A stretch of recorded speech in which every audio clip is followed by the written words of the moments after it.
And it's very important to say, do you know what, I struggle sometimes as well, and I have hard times in my faith, but the important piece is that I'm working on it, constantly working on it.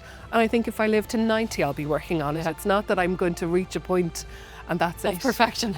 It doesn't exist. It doesn't exist, and I don't even know what I want to make that, because I love learning about my faith. I love learning about myself and God, and how I'm going to navigate the next piece of my life.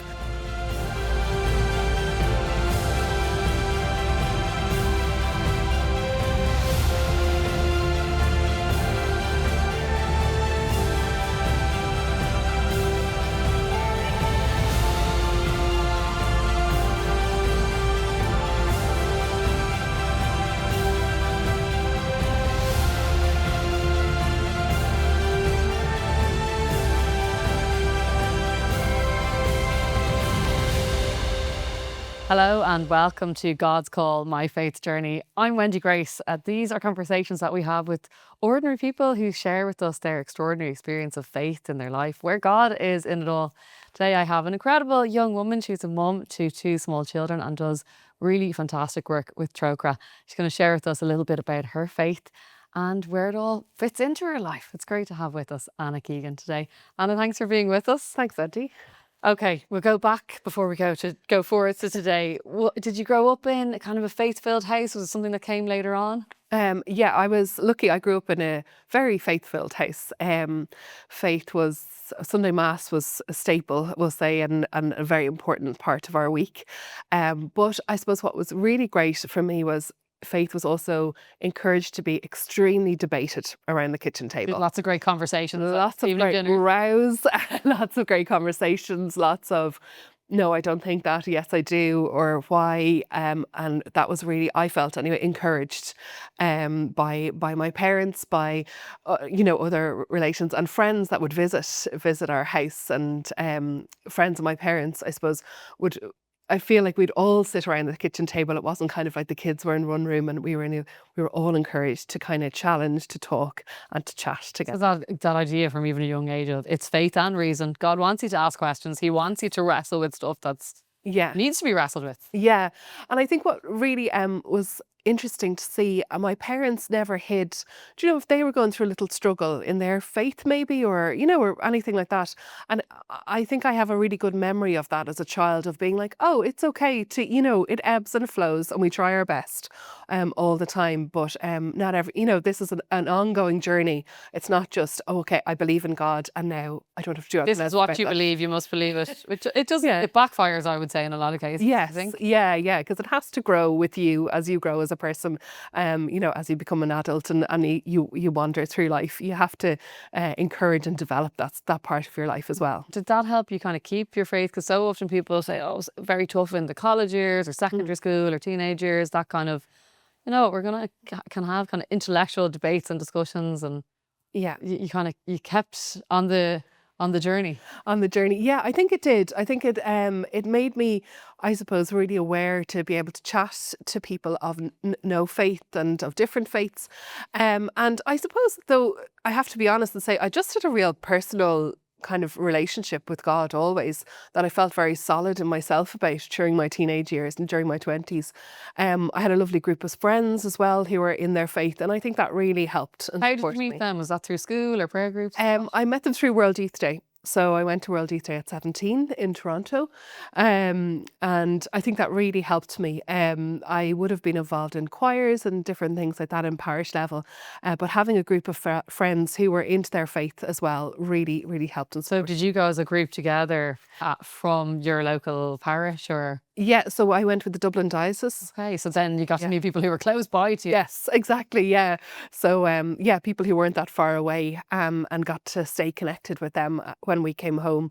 So World Youth Day, you're in Canada, millions of people, and your eyes are opened, I suppose, to a whole, wow, Yeah. Catholics from all over the world. Can you still remember that experience and the impact it had? I can still remember the buzz of it, Yeah. and the fun of it, and I think sometimes I thought faith was a little bit, maybe boring when I was that age, and I just thought, oh, it's so much fun, the vibrancy of it, the life, and I suppose I really got to meet people as well from different countries, and that kind of stayed with me, that this is a faith that's shared by the whole world. It's not just me here in Dublin or in Ireland. It's a faith that's spread across the world, and that kind of international side of faith was really exciting to see. It's lovely that that experience obviously gave you a circle of friends, like-minded friends, which was so important. But that it seemed to give you that real confidence in your identity, as you say, that relationship with God. Fast forward then to now. So your mum married Seamus, two small kids. Um, how does faith kind of come into your daily life? How does it help you as a mum and in your marriage and your work? I suppose it's very different how it comes into my daily life. I think I was maybe naive before, and I can keep all the same lovely routines of 20 minutes of quiet prayer. absolutely, The minute your foot touches the floor, it's game over. Somebody knows you're awake, right? That's it, exactly. Yeah. So it's I don't know what quiet is anymore, and I miss that a little bit. Yeah. But no, it's about fitting it in to the daily life, as you said. So it's about getting up in the morning. Maybe when we're brushing our teeth, we might say a little prayer. Yeah. Around when we have our dinner, we try and say grace before dinner. And in the evening, we have a little routine now when we're doing bedtime. We try and ask the kids and say ourselves what we're grateful for in the day, what we would like to say we're grateful for, and then we pray for that gratefulness. And I suppose it's, they're always grateful for little things, but it's nearly always people they're talking about and things that we're doing. And it's a lovely way to kind of introduce it into the daily life. I would say I need to work harder on my own personal faith. I think as a mom, sometimes you're always, working in the routine of, okay, well, I want to pray with the kids. I want to, pray with my husband. You're working on everyone else's prayer life, Yeah. your own. Yeah, your own. And I think that's something that, I really need to learn at the moment and take a minute from when I get the minute to think about it. Because you're trying, as you say, you encourage your kids, encourage your spouse and yourself. How do you stay grounded? And in your marriage as well. Has faith Yes. helped you in that? I think it has, yeah, in times when things, in the past couple of years, we've had a few things that have been really hard, a few moments where people have died and in grief and stuff like that. And sometimes the only thing that is left for me is to pray together and to sit together and maybe pray. And even when we have an argument and I don't like him, which is honest. I love you, but I don't have to like you all the time. Yeah, sometimes in my head I'm just praying and I'm like, okay, like we need to get over this. And I'm someone who finds it hard to forgive. It's a real challenge for me, and I find the only way I can get through that is if I keep praying about it, and then I kind of get a release. I need the help of God for that. Is that something that we can forget? That when we got married, it's a sacrament that gives you special graces that we're meant to call on and go, oh my gosh, help me to be able to get through this situation, or Yes. that we need to remember, kind of tap into that a bit more. Yeah, definitely. And it's, I wouldn't be able to survive without it. Like I feel, because I'm very human, I'm very hard to live with, I'd say. So I'd say my husband would say the same thing, that sometimes he needs to step back and say a prayer and we go again for the next year. It sounds like it's on a, like, you can't imagine, and I'd be the same. I don't know how my marriage or kids would survive if I didn't have faith. Yeah, it would be a very different atmosphere, I think, in the house. And I think, I struggled a bit when I had my first baby. I struggled a lot with postnatal depression, and I really found loads of ways helped me now at talking to people and getting help, and of course doing those things. But really for me, my faith side really helped. While I found it very hard to pray, I asked my friends and I asked people to pray for me at that time. And I could feel, like, I think I could literally feel those prayers helping me through that time and getting me out of those moments. So I think, it's been so important in our family unit. I think a lot of people could identify with that, whether a similar situation, that postnatal depression, or another time of real difficulty where you're almost in a black hole that you can't, you're desperately trying to poke a light through.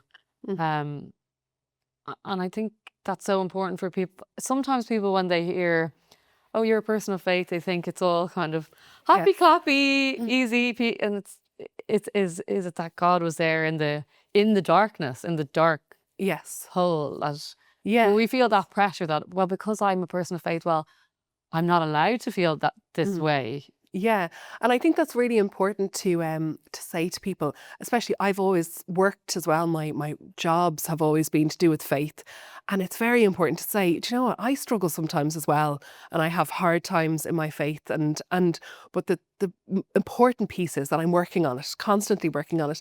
And I think if I live to 90, I'll be working on it. Yeah. It's not that I'm going to reach a point and that's Of it. perfection. It doesn't exist. It doesn't exist, and I don't even know what I want to make that, because I love learning about my faith. I love learning about myself, and God, and how I'm going to navigate the next piece of my life through it. Just finally, just because you touched on it there, Anna, how, for someone who might be having a struggle where they're saying, I can't pray right now, I want someone to pray for me. How did you get back? Like, how did you kind of find your way home after that season? I think it's about giving yourself time and patience. And if you don't feel like praying, that's okay. And for me, I asked somebody else, because I know how important prayer is. I asked a few of my friends, would you mind praying for me at the moment? And release that and say, oh, well, it's not about I have to pray every day. Someone else is praying for you at the minute. This is what you can do. And then just very slowly, what I did actually was I joined my local parish choir. And I haven't been in a choir in a couple of years. And it's been really healing for me, if I'm honest. And just to get out in community again and sing. And sometimes, we can think prayer is one way or the other. I love to sing just in a group, and enjoy it. And I found through that, I realised how much I was praying as I was doing that. And slowly, and I would say I'm still on a journey with it.